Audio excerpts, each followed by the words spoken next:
Good morning, everybody. I'm Sarah, the Real Simple Mama. Thanks for joining me. But today's video is going to be a put together video of why do I have another coop in a box?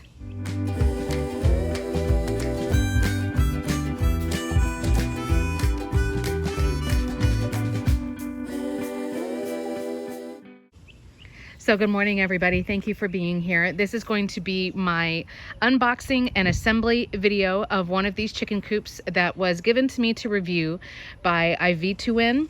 And this is a company that has small portable chicken coops or rabbit hutches that are for animals of just small quantity, 1, 2, 3, 4 birds or rabbits. And so I'm going to be reviewing the model that I have. You could see it on the box. It's the AIR, or I'll call it the Air 27. And it came in 2 boxes. So again, this is an affiliate video. I was given this coop to review, but from here on out, you can be sure that I'm going to give you my honest opinion.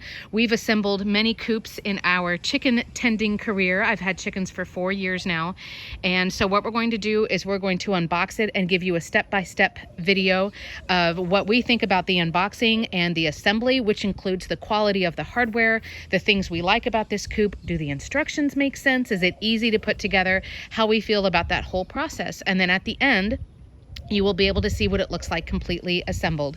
So you can see this is my affiliate link here. And that's a way for them to track if you click or if you're interested in purchasing any of their pet hutches, that they know that you got the link from me. So thank you in advance for that. All right, so all we did at this point is we opened up the boxes. The boxes are labeled box 1 and box 2. So there's styrofoam around the edges. I know in the past, I believe with our Innovation Pet Coop, they didn't have the styrofoam, and so some of the corners of the pieces got dinged. So everything's in bubble wrap. Looks like there's instructions and hardware right here. And then here's box number 2. We did go ahead and open up and lay out both boxes. And then what we'll be doing is as we go through the assembly process, we'll get a step done and then we'll come back and show you as we go along. Okay, so we've opened up box 1. We wanted to show you really quick what the instruction manual looks like as well as the hardware. So all of the instructions and all of the hardware is together in box 1. You can see briefly how everything is in its own little bags and it's all labeled. The instruction manual is really nice. I like that it's full-size paper. And I'm not going to show you every single page, but just so you can see a basic layout. The pictures are really clear. They didn't skimp on doing the pictures really tiny or the text being really small, so I really appreciate that. And then at the end, I really like that they had the help center info here and then the thank you. So if I was to flip to one more random page, this is what we're dealing with with the instruction manual. So again, everything has its labels. All right, so box 1 is unpacked.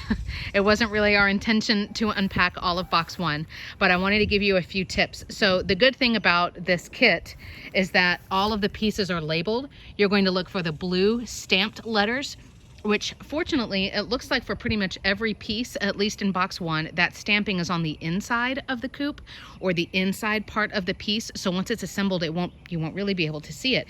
The bad news is the way box 1 was organized is we had to dig all the way through in all of box 1 in order to find the 4th piece that we needed. So these 4 pieces here are A, B, C, and D. And as you can see, that's what we need for step 1. Now, I'm not going to show you the instructions the whole entire time. So just be prepared when you get your coop delivered. You're probably going to have to open up all of box 1 in the beginning to get all of the pieces you need just for step 1.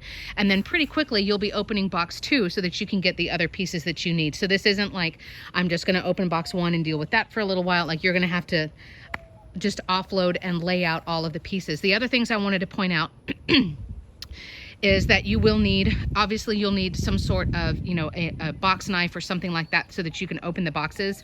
You will want a drill, if possible, to assemble your coop. And then the other thing that I was going to point out, the hardware that's on these, there's the casters that you'll see later, because one of the things, and I haven't had a coop before that does this, but this coop kit does come with the casters, so you can move around your coop and your yard as you go. But the other thing, as I crawl around in my grass here, the other thing I wanted to show you is that the hardware on here looks really good. It looks like very good quality hardware. So we're excited to see. And of course, you see my beloved hardware cloth, all around hardware cloth. I would not get a coop unless it does have hardware cloth. You can see how small these holes are. These are probably 1/3 or 1/4 inch squares here, which means pretty much nothing can get in here. It's too small for mice, rats, for most snakes, any snake that would be a threat to your chickens or your rabbits, of course, and other larger predators, obviously, like raccoons, possums, that kind of thing, cannot get in. And hardware cloth, as you can see, it also doesn't have a lot of give. It's very firm. So hardware cloth is a great option. It's pretty much the only option that I use on any of my stuff for my chickens. All right, so we're going on step 1 here. I wanted to show you. So here's the beginnings, and now what we're going to do is put the hardware in. So you don't have to use a drill, just to clarify. It would be great though if you did. I would recommend that you use your drill on the lowest torque setting, just so you're taking it easy. There are pre-drilled holes, which is really, really nice. The latches for these doors you're going to put on later, so the latches aren't there. And then you can see we're using clamps just to help us. But those pegs that are on the edge of each piece are also really helpful because it helps you make sure that everything stays in place. So we're going to start putting the hardware in now. I did also want to show you that it looks like our coop, at least ours, there's going to be some imperfections. It looks like there were some dings from the way it was in the box, and then just a couple of little imperfections, which, you know, it is what it is. It's a coop kit. It's only a couple of $100s, but there might be some opportunities later for you to get a matching colored paint and fixing it. But so far we're really impressed with the way things have been labeled. We appreciate the pre-drilled holes and those little pegs that are on each piece. So now we're going to start putting in the hardware. As we were assembling the ramp, we thought of an issue, which it looks like, again, like the manufacturer fixed it, but we weren't aware because the instructions weren't super clear. So this is the ramp that allows the chickens or rabbits or whatever to go from the outside zone on the first floor to go up to the second floor, which is where the roosts are and the nesting boxes. The problem was, if you're thinking about the coop kit this way, when you tilt it up on the casters, you tilt it like this, right? And you wheel it like a dolly. Well, when that happens, we were thinking, well, what's going to happen with this ramp piece? Is it just going to flop down? Because if you're moving this thing by yourself, you can't deal with the ramp just snapping off because it's slipping around. The good news is this coop kit has that black bar there. It's like a bracket, and it holds that ramp in place. So it can't just slide around. It's not going to flop because it's on this hinge. The problem was, as we were assembling it, we weren't sure where exactly that ramp is supposed to be installed. There are not pre-drilled holes for those hinges, those 4 screws that you see there that mount onto the lighter gray piece. So we guessed, and as you can see, there's some holes there now because we decided, well, we're just going to put it in the middle of that space, right? We're going to center it there on the doorway. But then we found, oh wait, we didn't know that there was this bracket here. So then we had to move it all the way so it's further over to the right. I personally am not thrilled with this. I wish that the ramp was more in the center of that space, in the center of the doorway.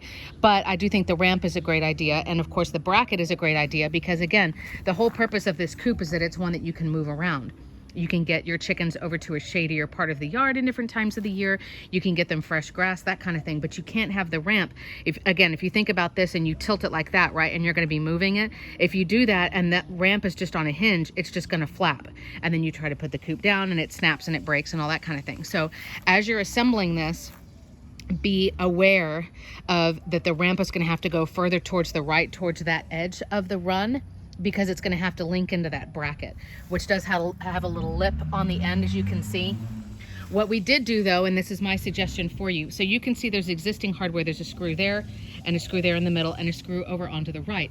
Those are longer screws, and those were already put onto this piece, onto this panel when we got it. That was pre-assembled. So what we did is we used an existing screw. One of those 3 existing guys is here within the hinges. If you're looking at the hinges, I apologize, we've got like street racer on the neighborhood apparently. So the hinges, we've got screw number 1, screw number 2, screw number 3, screw number 4. Screw number 3 is actually the pre-existing one that was in on that bar already. So we decided to use that existing screw because it's longer, and there was already a hole there. But you can see, because we tried centering that ramp first, we have a couple of empty holes there. So just something for you to keep in mind. If I step over here, I'll show you real quickly. This is what it looks like from this angle. So because you have that black bracket that keeps that ramp in place, keeps it from flopping around, when you're moving this thing from place to place, you do need to assemble it further to the right. But that was not marked and that was not pre-drilled. So we wanted to show you. And we're back. We're almost done with the assembly. So I'm gonna give you some thoughts at this process now that we have the chicken run or the yard assembled. The only things that we have left is, as you can see, we're missing a roof. The rest of the latches need to be put on, and that's pretty much it. We don't have that much left to do. I did want to give you a few observations, good and bad.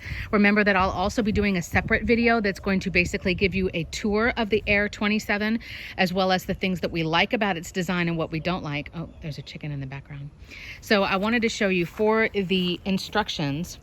If you are only using this kit the way you see it right now, the Air 27 as is, you're not adding on another Coop on the other side or another run or anything, if that's it, then the instructions do tell you that you're going to stop at the end of page 11, and they let you know. There is more instruction book if you're going to be adding on either the additional kennel or yard piece, or if you have another Coop you're putting on the other end so it's symmetrical or that kind of thing. There's a couple of little quirky things that we feel like were either just a defect with this Coop being made, like with the manufacturer or something.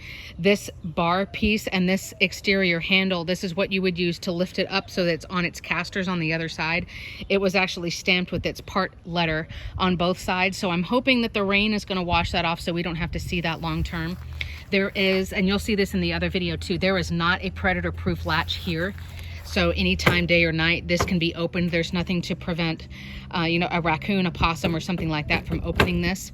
We believe that these little pieces here, this is to help with rain runoff. You can see the roost bars are there. You can see from this angle, we do have some warping of that exterior panel piece right there. You see what I'm talking about? There were a couple of more, and I don't see them now, instances where just from shipping, I guess, or the way the boxes were packaged and handled, that we had just some dings on the wood, which is just a cosmetic thing.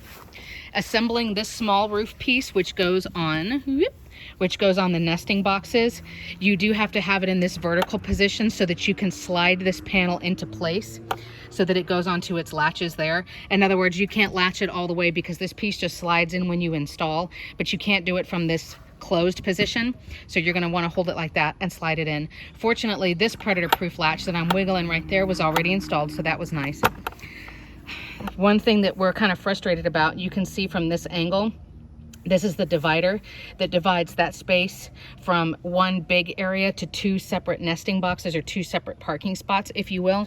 The way this guide was set up, if I take this piece out, you see how they're misaligned. So unfortunately, because the vertical guide doesn't line up with the horizontal guide, this panel, as I try to do this with one hand, there we go, this panel is never going to sit properly. It's not that big of a deal, other than it's not going to be flush down there at the bottom.